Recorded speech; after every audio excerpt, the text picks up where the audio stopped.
Hi, everybody. We're in Ecclesiastes, which has been kind of fun. And Ecclesiastes is full of just good basic advice.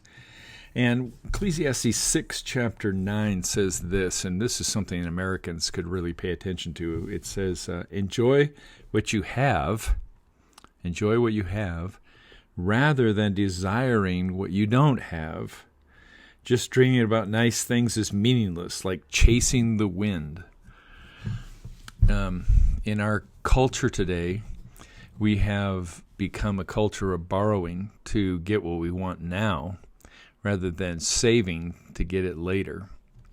And Dave Ramsey says, Dave Ramsey is a guy who helps with your finances, but he says, live today like no one else, so you can live tomorrow like no one else. And then he transformed that into live today like no one else, so you can give tomorrow like no one else.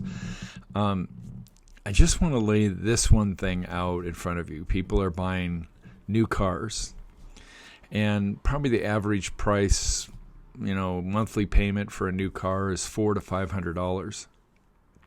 Do you realize that if you took that $400 or $500 and you put it into a money market account or something that tracks the stock market, which, by the way, for the last 20-some years has been returning an average of 11%.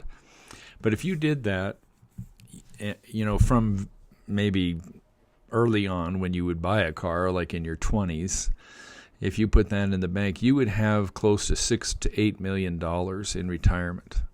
So I just want you to think about that. For a new car, you're sacrificing a retirement that would be like almost no one else, just so you can have a new car, rather than maybe buying a used one that you save up and pay for with cash. Jesus picks this up again in Ecclesiastes, this whole thought of, worrying about tomorrow or wanting stuff tomorrow that today. And let me get the correct one here.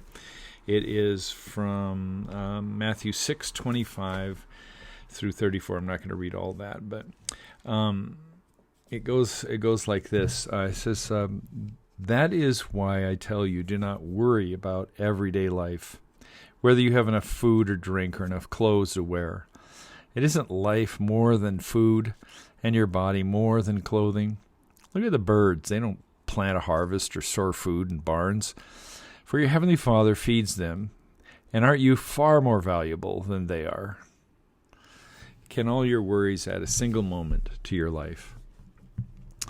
Well, this gets at, just for the day, trusting the Lord for what you have.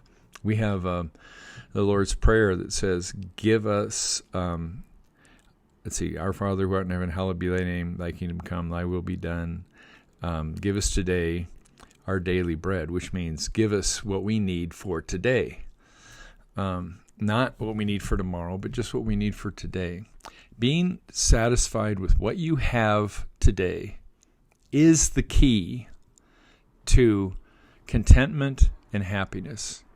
The more you are thinking about what I need to have for today, the less content, the less peaceful you will be. So I would take this advice from Ecclesiastes. It's good advice. Enjoy what you have rather than desiring what you don't have. And just dreaming about nice things is meaningless. It's like chasing the wind. We do a lot of chasing the wind around here. And just try being thankful for what God has given you today, whatever that is, and trust that God is in charge, God is in control, you are not, and trust God, as that's where true happiness and joy and peace reside. God bless. Have a good day.